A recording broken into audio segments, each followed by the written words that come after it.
Mark Steyn is an author and columnist, and he joins us tonight. So, Mark, look, I'm not a conspiracy nut at all, and I'm desperately hoping the authorities will prevent me from forming my own conspiracies to explain what is becoming increasingly inexplicable. But it looks like that interview you just saw, and I'm putting air quotes around the word interview, was managed by MGM, and that's why they put him on Ellen's show. Does that give you confidence that the public, which has a right to understand what happened, is learning anything meaningful about this story? No, and I'm not a conspiracy nut either, but you're entitled to be one on this, Tucker, because whether by intention or design, nothing is proceeding normally in this case. Yes. Up to the absurdity where someone says, I'm only going to give one interview and I'm going to give it to Ellen DeGeneres. And Ellen, exactly. And I've got nothing against Ellen. I don't either.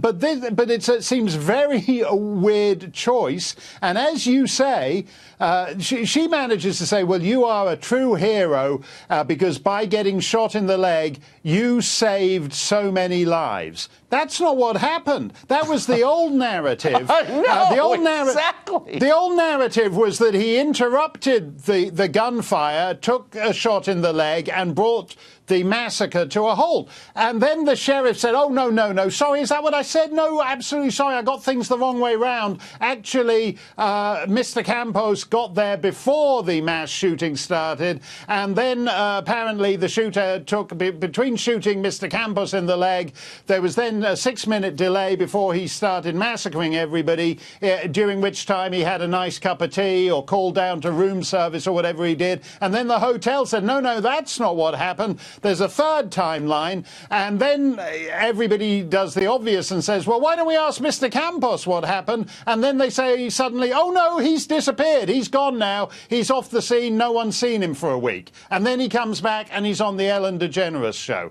And that's how conspiracy theories start, and everybody is entitled to take a flyer on whatever conspiracy theory they want in this case, because for whatever reason, officialdom and Mandalay Bay and the Ellen DeGeneres show have muddied the waters to total impenetrability now. Well, that's exactly, I think it's so nicely put, because it's clear. And by the way, simply because MGM managed this interview doesn't mean that it's inaccurate or that, I'm not attacking MGM, but I also think it was managed. Clearly, it was managed.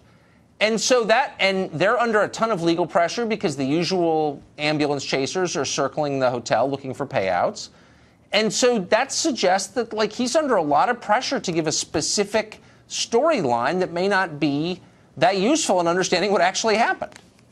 Well, but there's other issues here, Tucker, because Las Vegas is one of the most surveilled cities on Earth. Yes. Because all these big casino resort owners want to know what people are doing in the building from every conceivable angle. So even before we got the big panopticon post 9/11 security state, in Vegas they had cameras everywhere linked to some back office where everybody's looking at what you're doing.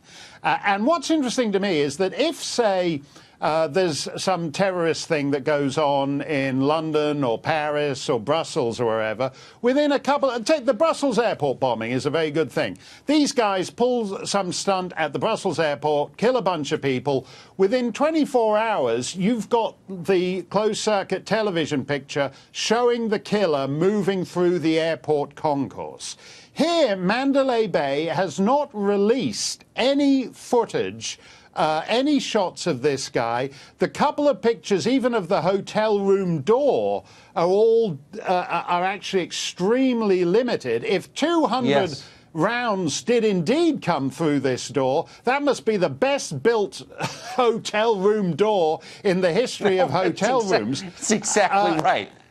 And so, obviously, I might be wrong. There might be an explanation for that. The bullet, he might not have been a very good shot, so he was actually firing through the cheap sheetrock to the side of the door. I don't know. But the fact is that Mandalay Bay has not done what Brussels Airport did in that terrorist attack. No, and so it's nobody totally actually right. knows what this guy was doing. There's dishonesty in here somewhere. I don't know what it adds up to. Quickly, just to prove I'm not a conspiracy nut, I want to ask you about the JFK JFK assassination. So it was 54 years ago next month, a long time ago, and we're about to get, as released by law, the final tranche of papers from the investigation into the murder.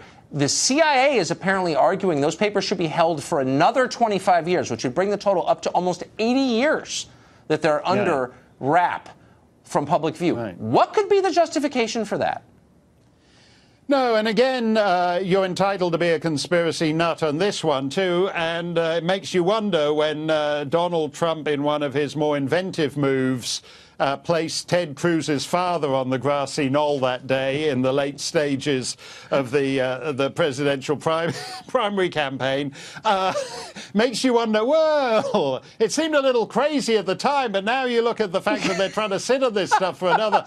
You know, as I think we all know, Ted Cruz was born in Alberta. Was his father operating? I'm going to have to stop you there. Operating on the instructions of the Canadian government. Have we got some Canadian deep sleeper operation going on here? That was my personal favorite moment. Whole campaign. We're out of time. Unfortunately, more conspiracy. Thank you, Mark. That was